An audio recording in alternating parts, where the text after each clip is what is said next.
दुपारी विमलनं जेव्हा दारावर टकटक केली तेव्हा मी जागे होऊन दार उघडलं. विमलनं फार घाईघाईनं ते जेवणाचं ताट नाही नाही परत आणून टेबलावर ठेवली आणि ती मी काही बोलण्यापूर्वी चहाचं तबक घेऊन घाईघाईनं निघून गेली सुद्धा. मी मनात म्हटलं, शिष्ट मेली काळतोंडी, अगदी निंबाळकरांची नोकराणी शोभतीये.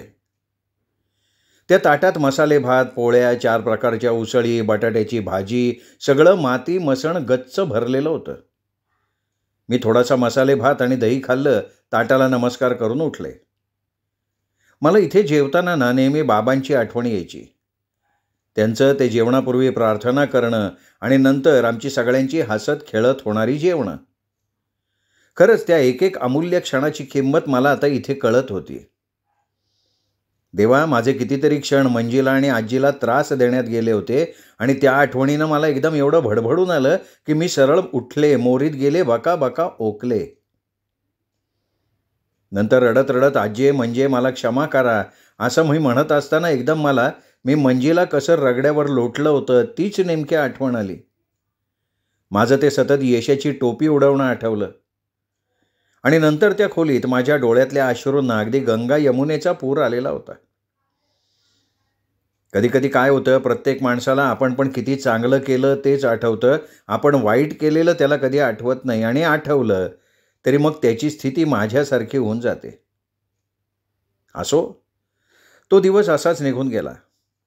रात्री जेवण घेऊन आलेल्या विमलला मी विचारलं की तू माझ्या शेजारच्या खोलीत राहणार आहेस का? ती लगेच म्हणाली माहिती नाही आणि सरळ निघून गेली. शिष्ट मेली. उद्या माझी पूजा होती. म्हणजे उद्याची पूजा आटोपली की त्या योगिनीच्या कालीशक्तीच्या फक्त 4च पूजा बाकी राहणार होत्या. नंतर दिवाळीच्या दिवशी म्हणजे माझ्या वाढदिवशी फक्त एक मोठी पूजा आणि नंतर सगळं काही संपून मी घरी जाणार होते. मी ठरवलं, माझी ती मोठी पूजा संपली रे संपली की धनाजीरावांना सांगायचं मला रात्रीच घरी पाठवा, म्हणजे दुसऱ्या दिवशी संध्याकाळी मी घरी असणार. किती सोन्याचा दिवस असणार होता तो. मी ह्या विचारत असताना मला पुन्हा शांतीचं हसणं ऐकू आलं. मी रागात ओरडले की शांते, दुष्टे, हसू नकोस, मी घरी गेल्यावर तुझं हसणं आजीला सांगणार आहे. देवा, तेव्हाच माझ्या कानाशी शांती कुजबुजली की सोनसळी, तुला आटापाट्याचा लंगडी घालून खेळणारा खेळ माहिती आहे ना, चल की आपण आट्यापाट्या खेळू. त्यावेळी शांतीच्या त्या जवळिकीने मात्र मी अत्यंत घाबरून जोरात ओरडले, आजे आजे आजे, आणि दूर सरकले. तसा तो भास संपला. त्या रात्री मला नीट अशी झोप लागलीच नाही. एकसारखे कसले ना कसले भास होत राहिले. मध्येच मी दचकून जागी सुद्धा झाले होते. मी का दचकून उठले हे मला समजत नव्हतं. मला आता माझ्या आजीच्या मायेच्या कुशीची फार गरज होती. राजापूर आणि अंजनपूरचं अंतर फक्त 1 दिवसाचं होतं. त्या 1 दिवसाच्या अंतरावर माझी आजी उभी होती आणि मला अचानक जाणवलं तिथे दूर माझी आजीसुद्धा जागीच आहे. मी दुःखानं आजीला मनाच्या हाताने जवळ घेत तिच्यासारखं म्हणाले, आजी झोप, नाहीतर रात्रीच्या जागरणाला तुला पित्त होईल. आणि आजीला थोपटत थोपटत मीच झोपी गेलेले होते. अगदी पहाटे विमलने आंघोळीसाठी गरम पाणी मोरीत आणून ठेवलं आणि म्हणाली, तुम्ही आंघोळ आटोपून घ्या, मी पूजेची साडी काढून ठेवते, नंतर तुमच्या सासूबाई तुम्हाला न्यायला इथे येतील. मी तिला म्हणाले, विमल, रात्री तू शेजारच्या खोलीत होतीस का गं? ती पटकन म्हणाली, माहिती नाही. मी रागाने तिला म्हणाले, अगं आता रात्री तू कुठं आहेस हे तुला माहिती नाही? कमाल आहे बाई. पण विमल ते ऐकायला तिथे नव्हती. मी नंतर अगदी सावकाश माझी डोक्यावरनं आंघोळ आटोपली. नंतर ती घाणेरडी काळी साडी नेसून, ते पीस केसात अडकवून पलंगावर बसून सासूबाईची वाट बघायला लागले. खरं तर आता त्या माझ्या सासूबाई नव्हत्याच, पण ह्या लोकांना काकू म्हटलेलं चालत नव्हतं ना, म्हणून मी सध्या तरी कामापुरतं त्यांना सासूबाई म्हणण्याचं ठरवलेलं होतं. त्या येणार म्हणून मी दाराला कडी घातली नव्हती. मी दाराकडे बघत बसले होते आणि मला अचानक वाटलं की त्या बाजूच्या आरशामध्ये काही हालचाल होतीये. तशी मी दचकून उठले आणि दाराजवळ जाऊन उभं राहून पाहायला लागले, तर अरे देवा, तो आरसा हळूहळू वरच्या भिंतीत सरकत आत आत चाललेला होता. मी भयचकित नजरेनं ते बघत होते.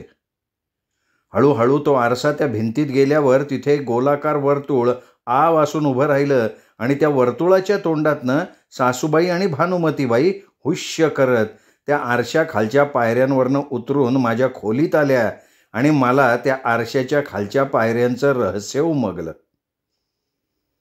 सासूबाई आणि भानुमतीबाई सरळ आत आल्या, खुर्चीवर बसल्या. सासूबाई पुटपुटल्या, मेलं पूजेशिवाय घोडभर पाणी सुद्धा घेता येत नाही. ते ऐकून मला फार बरं वाटलं होतं. सासूबाईंनी थोडा वेळ विश्रांती घेतली आणि नंतर त्या मला म्हणाल्या, हे ती प्रेतावर बसलेली बाई तिचा पुतळा आहे ना? तशी मी म्हणाले, ती चंडिका योगिनी आहे. त्या आश्चर्याने म्हणाल्या, तुला काय ग माहिती? मी म्हणाले, अहो त्या पहिल्या पूजेच्या वेळी मी त्या सगळ्यांची नावं वाचली होती.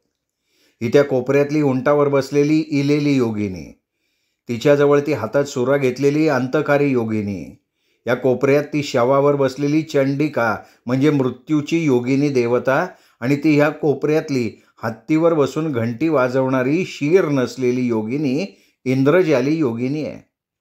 ही जादू टोण्याची देवता आहे.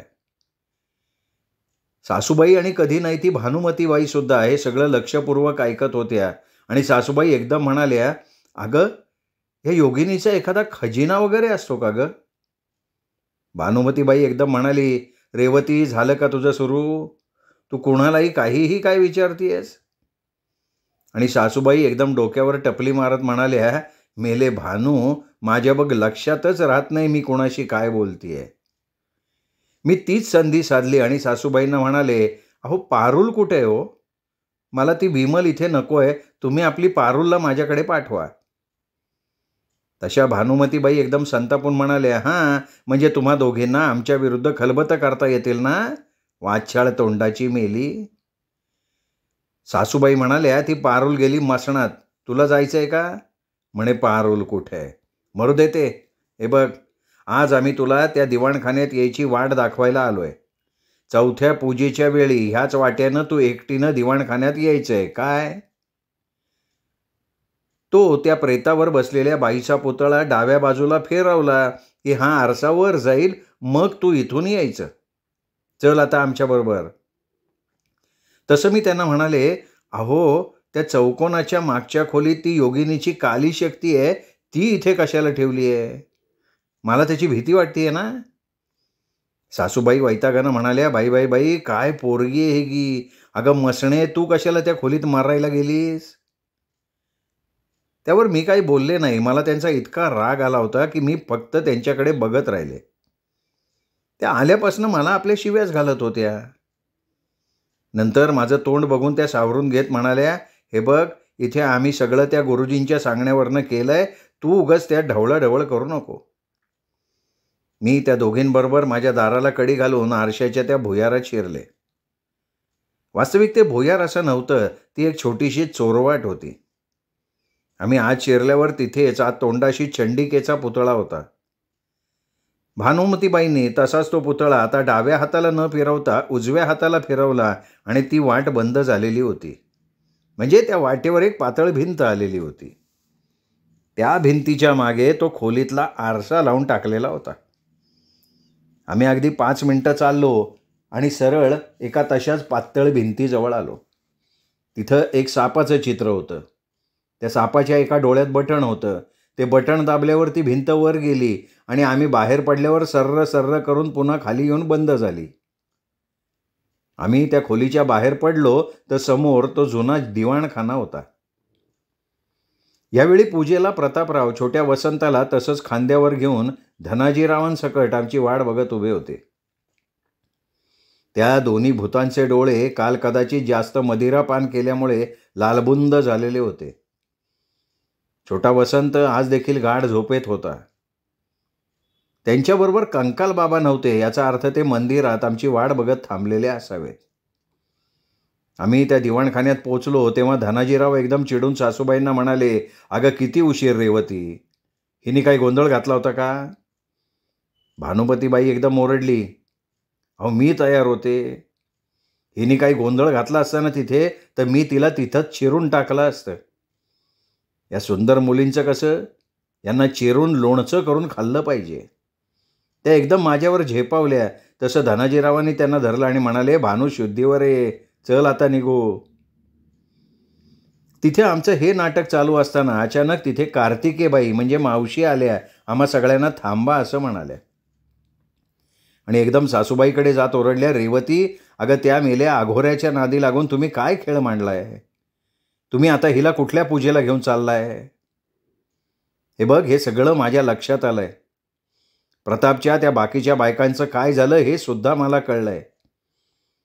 आणि त्या एकदम सासूबाईंचा हात धरून म्हणाल्या, रेवते, अगं हे पाप कसं फेडशील तू? लोकांच्या मुली तुम्हाला असे खेळायला दिल्या आहेत का? हे बघ रेवती, या मुलीला माझ्याबरोबर मी आत्ता घेऊन जाणार आहे. जर कुणी मला अडवलं तर मी सगळा गाव गोळा करीन आणि पोलिसात जाऊन सांगेन. आणि त्या मला चल ग असं म्हणाल्या.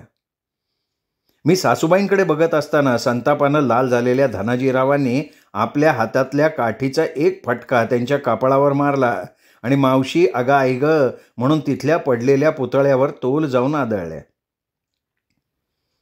त्यांच्या कपाळाला खोक पडून त्यातून भळाभळा रक्त वाहून त्यांचं सगळं तोंड रक्ताने माखून गेलं. मावशी अगदी ताठ पडल्या होत्या. हे सगळं बघून मी अत्यंत घाबरून ओरडले, आहो त्यांना दवाखान्यात न्या, नाही तर त्या मरतील.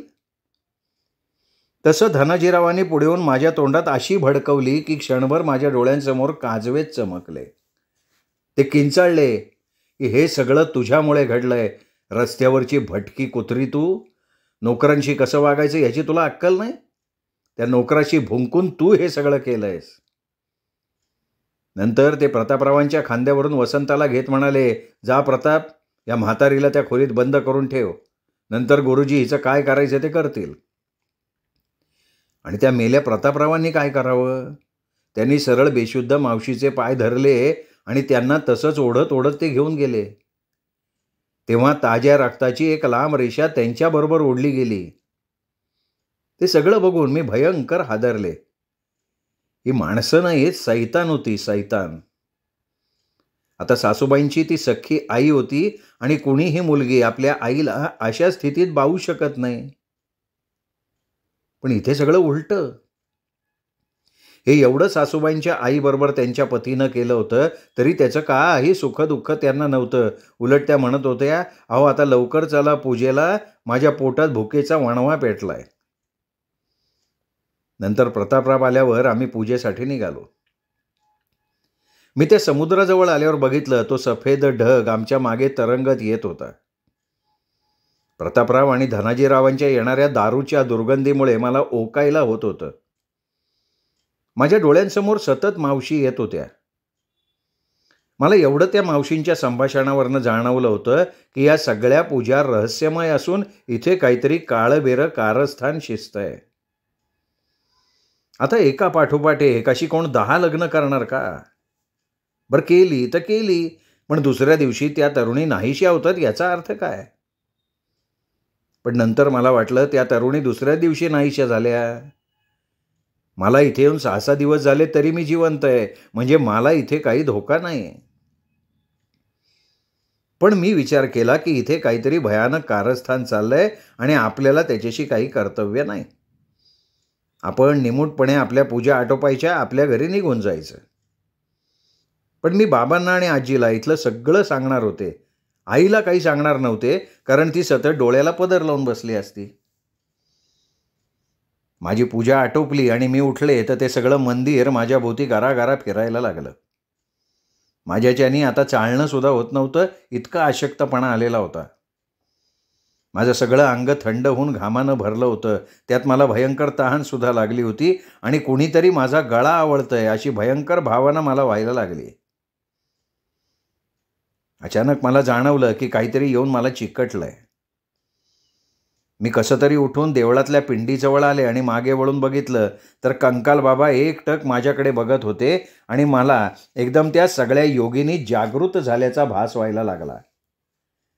माझ्या कानात नगारा वाजण्याचा आवाज सतत ऐकू यायला लागला. मी कशी तरी हेलपाटत मंदिरातनं बाहेर आले तर तो तरंगणारा सफेद ढग एकदम माझ्या डोक्यावर येऊन तरंगायला लागला. मला त्यामुळे थोडं बरं वाटलं होतं. मला त्या मोकळ्या जागेत नीट श्वास तरी घेता यायला लागला होता. माझ्यातला हा फरक त्या निंबाळकर मंडळींना नक्की कळला असणार, पण एक मेलं कोणी मला त्याबद्दल काही विचारेल तर शपथ, मेल्या सगळ्यांना गिळायला जायची घाई पडलेली होती. मी कसं तरी खोलीत आले. अगोदर ती साडी काढून टाकली, अंगावर पाणी घेतलं, तेव्हा कुठे मला खूप बरं वाटलं. तरी अजून माझं अंग, पाय थरथरतच होते. तेवढ्यात विमल परातभर जेवण घेऊन आली. इथे एक होतं, माझी पूजा असली की त्या योगिनी मंदिरात जायला आम्हाला इतका वेळ लागायचा की चहा-पाण्याची वेळ टळून जेवणाची वेळ व्हायची. मी नंतर कसं तरी त्या खुर्चीत बसले आणि वेड्यासारखं बकाणे मारत जेवायला लागले. भूक, मला भयंकर बकासुरी भूक लागलेली होती. मी ते भरलेलं ताट संपूर्ण रिकामं केलं, वरून गटागटा पाणी प्यायले. तेवढ्यात विमल तिथे आली आणि माझ्या रिकाम्या ताटाकडे आणि माझ्याकडे पाहतच राहिली. तसं मी तिला म्हणाले, अगं बघतेस काय अशी, मी ते सगळं खाल्लंय, जा तू पुन्हा हे ताट भरून घेऊन ये, मला भयंकर भूक लागली आहे. विमल माझ्याकडे बघत बघत ते रिकामं ताट घेऊन गेली. मी विमलची वाट बघत बसले.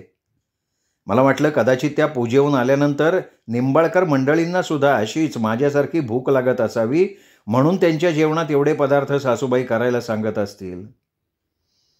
मी ह्या विचारात असताना विमल पुन्हा ते ताट गच्च भरून घेऊन आली. ते सगळं ताट रिकामं केल्यानंतर माझं पोट भरलं. आता मात्र मला भयंकर झोप यायला लागली. मी नंतर हात तोंड धुतलं आणि गाढ झोपी गेले. मला जाग आली तेव्हा माझ्या खोलीतल्या समया लावलेल्या होत्या. दार फक्त लोटलेलं होतं. मला कळलं आता विमल पुन्हा जेवण घेऊन येणार. तसंच झालं.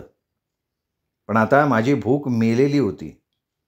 मी विमलला ती दारात असताना म्हणले, ए मला माहिती नाही आहे, तू ताट घेऊन परत जा, मला आत्ता अजिबात भूक नाही आहे. आणि कधी नाही ते विमल थोडी हसली, ताट घेऊन गेली.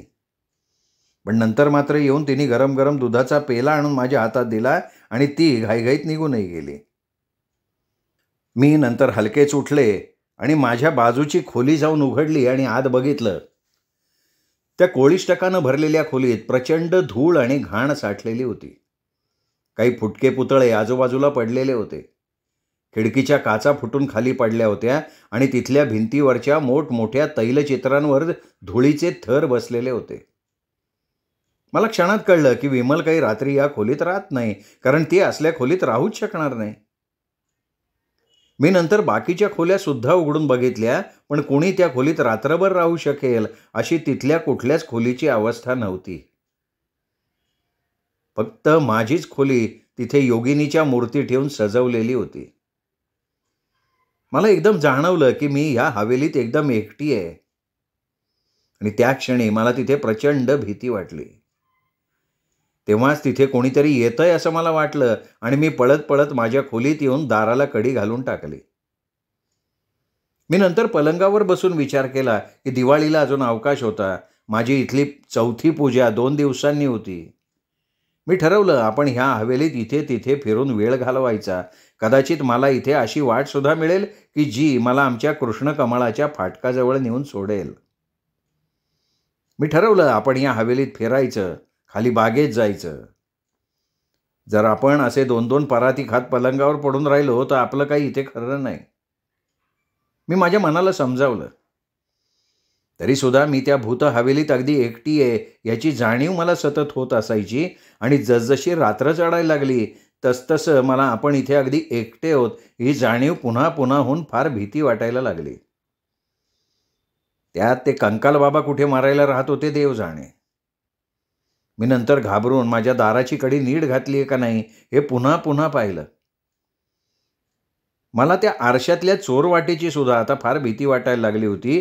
कोणी बाहेरची व्यक्ती ह्या वाटेनं सहज माझ्या खोलीत येऊ शकत होती.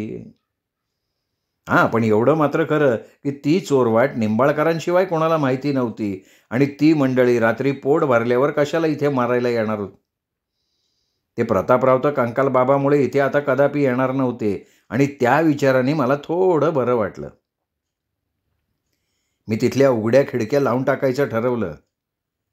मी ती समोरची खिडकी लावण्यासाठी खिडकीजवळ गेले आणि मला त्याच क्षणी वाटलं की माझ्या या खोलीत कोणीतरी आलंय. मी दचकून मागे बघितलं तर खोलीत कोणी नव्हतं. पण मला जाणवलं की माझ्या खोलीतलं ते नेहमीचं वातावरण आता बदललंय. माझी ती खोली विलक्षण थंड झालेली असून तिथल्या वातावरणात एक तऱ्हेचा जडपणा आलाय आणि मग मला अचानक भीती वाटायला लागली. तरी मला त्या खोलीत कोणी दिसत नव्हतं, पण तिथे कोणीतरी आलंय हे मात्र सारखं जाणवत होतं. तुम्हीच विचार करा, त्या हवेलीत मी एकटी, त्यात रात्रीची वेळ आणि भरीसभर म्हणून हा भास. माझे तर भीतीने आणि त्या थंडीने हातपाय गोठले. मी घाबरून पलंगावर बसले. मला जाणवलं की ते खोलीत आलेलं माझ्या जवळ आलंय. मी माझे डोळे गच्च बंद करून घेतले. जोरजोरात म्हणायला लागले, दिव्या दिव्या दीपत्कार, कानी कुंडल मोतीहार, दिव्याला पाहून नमस्कार. मी हेच पुन्हा पुन्हा जोरात म्हणत असताना अचानक मला जाणवलं की कोणीतरी मला इथून ताबडतोब निघून जायला सांगतंय. ते जे कोणी होतं ते इथून निघून जा, निघून जा, निघून जा असं आर्तपणे ओरडत होतं. आणि त्या सांगण्याचा माझ्यावर त्यावेळी एवढा परिणाम झाला की मी माझे डोळे न उघडता माझ्या दोन्ही हातांनी माझे कान झाकून जोरात आज्जे आज्जे असं ओरडत रडत सुटले. रडताना मी जोरात म्हणत होते की मी कुठे जाऊ आज्जे, मी काय करू. तो मला इथून जायला सांगणारा भास एकदम माझ्यापासून दूर गेलाय हे मला जाणवलं. मी हलकेच माझे डोळे उघडून बघितले. आता तो खोलीतला थंडावा आणि जडपणा संपलेला होता. मी तशीच पलंगावर पडले, रडत राहिले आणि नंतर आज्जे आज्जे म्हणून जोरात ओरडले. हे असं ओरडल्यावर माझ्या मनावरचा ताण थोडा सैल झाला. मी हलकेच कसं तरी उठले, आत मोरीत जाऊन माझं तोंड धुतलं आणि पलंगावर येऊन बसले. मला अचानक त्या खोलीतल्या 4 योगिनींची भीती वाटायला लागली होती. आतली ती थरथरणारी काली शक्ती आठवली तशी मी उठले आणि माझ्या कपाटातल्या 4 साड्या काढून मी त्या 4 योगिनींवर टाकून त्या साड्यांनी त्यांना झाकून टाकलं आणि सरळ पलंगावर झोपून डोक्यावर रजई घेतली आणि पडून राहिले. किती पळं गेली मला माहिती नाही, पण मी गाढ झोपले होते. कधीतरी मध्यरात्री मला अचानक जाग आली तर मी घामानं भिजून अक्षरशः थरथरत होते. पण मी का थरथरतीये हेच मुळी मला त्यावेळी कळत नव्हतं. पण जाणवत होतं की मी भयंकर घाबरली आहे. माझी छातीसुद्धा वेगात उडत होती. वाटत होतं आजी आणि बाबांच्या नावानं जोरात ओरडावं किंवा या खोलीतनं धूम पळत सुटावं, पण माझ्या डोक्यावरची रजई काढायचं धैर्य मला काही होत नव्हतं. आणि तेवढ्यात मला पुन्हा जाणवलं की कोणीतरी जड पायांनी माझ्या पलंगाभोवती फिरतंय. मला ते स्पष्टपणे जाणवलं आणि मी भयंकर भीतीने माझे डोळे गच्च बंद केले. हातानं रजई घट्ट पकडली, शांतपणे पडून राहिले. नंतर मला जाणवलं की माझी ती रजई माझ्या पायाकडनं कुणी हळूहळू खाली खेचतंय. देवा, मला त्या क्षणी वाटलं की आता घाबरून मी मरून जाणार. मी ती माझी डोक्यावरनं खाली आलेली रजई घट्ट धरून ठेवली. अचानक माझं ते रजई ओढणं थांबलं होतं. मी हलकेच माझे डोळे उघडले आणि त्याच क्षणी माझी रजई कुणी एका झटक्यात खाली ओढली. मी डोळे मोठे करून समोर बघितलं. माझी खोली संपूर्ण अंधारात बुडालेली होती आणि ती कुणीतरी अतिसुंदर अशी लाल रत्नासारखी त्या मिट्ट काळोखात चमचम करत उभी होती.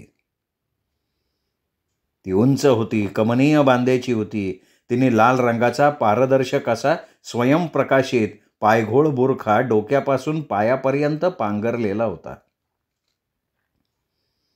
मी अति आश्चर्यानं त्या सुंदर स्त्रीकडे बघत होते. माझ्या भोवती मंद धुपाचा वास दरवळत होता. तिचे ते अतिसुंदर जांभळे डोळे त्या लाल पातळ बुरख्यातनं माझ्यावर रोखलेले आहेत हे मला जाणवत होतं. तरीसुद्धा ती कुणी लक्ष्मी किंवा अंबा नाही हे सुद्धा मला जाणवलं होतं.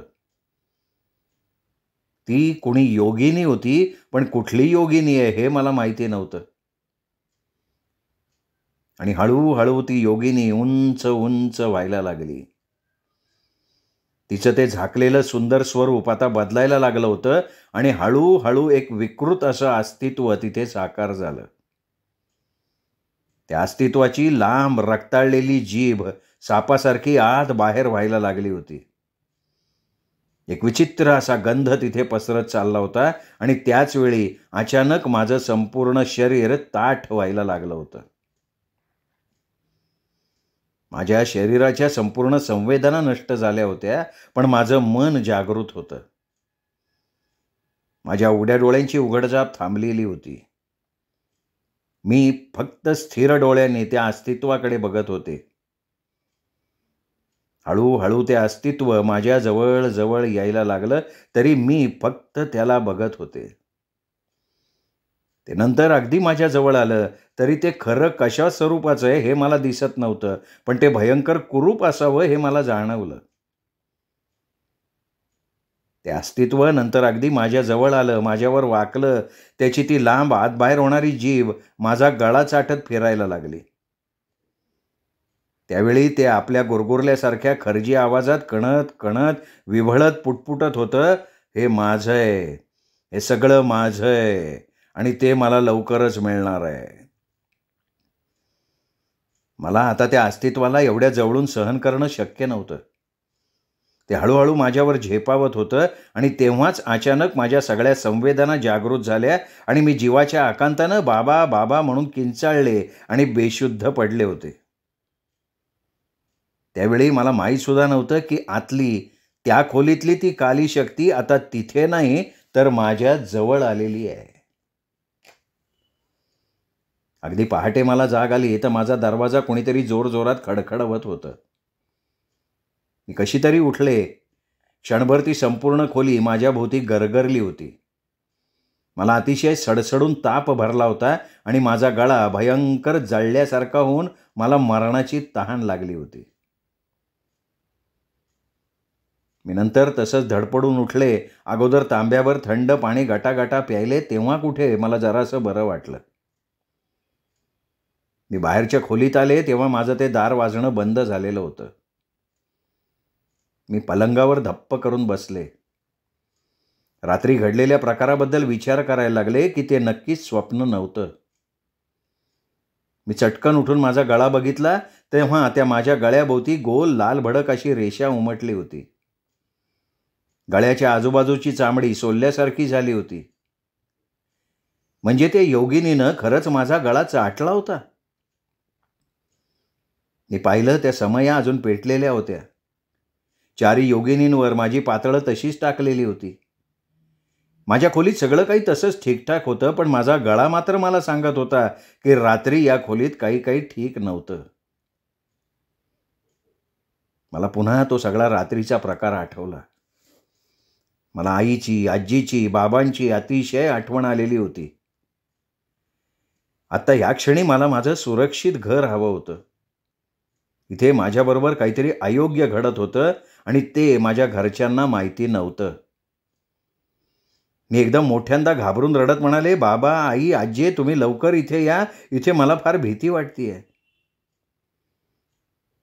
असं म्हणून मी बराच वेळ रडत राहिले. अचानक मला वाटलं की देवा, मी ह्या पूजा करता करतानाच मरून गेले तर माझ्या घरच्या माणसांचं काय होईल? माझं घर माझ्या जाण्याचं दुःख कधीही सहन करू शकणार नाही. अरे देवा, मी काय करू रे? हे सगळं काय घडतंय? मला वाटलं कदाचित माझ्या मनाचा हा होणारा कोंडमारा माझ्या घरच्यांना नक्की जाणवेल. बाबा मला पाहायला इथे येतील तेव्हा मी त्यांना इथलं सगळं काही सांगणार होते. मी या सगळ्या विचारांच्या चक्रात गुरफटलेली असताना माझा दरवाजा पुन्हा ठोठावला गेला. मी पलंगावरनं आजारातून उठल्याप्रमाणे थरथरत उठले. दार उघडलं तर आंघोळीचं पाणी घेऊन विमल आत आली. माझ्या अवताराकडे ती पाहतच राहिली. मी भान हरपून विमले विमले म्हणत तिला घट्ट मिठी मारून तिला रडत रडत रात्रीचा सगळा प्रकार सांगून माझा गळा तिला दाखवला. तर विमल विचित्र नजरेनं माझ्याकडे बघत म्हणाली, तुझ्या गळ्याला काही झालेलं नाहीये. आणि मी जाऊन आरशात माझा गळा बघितला तर तो अगदी पूर्वीसारखा नितळ आणि स्वच्छ होता. त्या लाल रेषेचा नामोनिशाणा सुद्धा माझ्या गळ्यावर नव्हता. नंतर विमल आंघोळीचं पाणी ठेवून काही न बोलता जायला लागली. तसं मी तिला विचारलं, विमल, मावशी माझघरात आहेत? तशी ती जरा गडबडून म्हणाली, नाही, त्या आपल्या एका नातेवाईकाकडे गेलेत. आता फक्त मी, श्यामल आणि गावातल्या 2 म्हाताऱ्या स्वयंपाकिणी माझघर सांभाळतो. एवढं बोलून ती पटकन निघूनही गेली. मी नंतर सावकाश अंघोळ आटोपली. मला अंघोळ करताना वाटलं की पारुल कुठे गेली असेल. कदाचित सासूबाईंची आईबद्दलची माया जागृत होऊन त्यांनी मावशीला म्हणजे आपल्या आईला दवाखान्यात ठेवलं असेल. पण तरीही पारुलचं प्रश्नचिन्ह माझ्यासमोर होतं. आता 2 दिवस पूजा नव्हती. थोड्या वेळानं चहा आणि खायला घेऊन आलेल्या विमलला मी म्हटलं की विमल, तू माझ्या सासूबाईंना इथे पाठवून दे. त्यांना म्हणावं वेळ न घालवता इथे या. डोकं हलवून विमल निघून गेली. मी नंतर चहा प्यायला बसले. आज चहाबरोबर गरम गरम 4 बटाटे वडे, चटणी होती. सोबत गव्हाचा गुळाचा सांजा आणि कसली तरी बिस्किटं होती आणि मी ते सगळं हावरटासारखं खाऊन टाकलेलं होतं. श्रोते हो, तुम्ही ऐकताय आयडा बॅरेटो लिखित सोनसळी ही कादंबरी. कादंबरीचा आजचा भाग इथेच संपला. पुढचा भाग ऐकण्यासाठी उद्या भेटूयात दीपक रेगे कथाकथन चॅनलवर. तोपर्यंत नमस्कार श्रोते हो.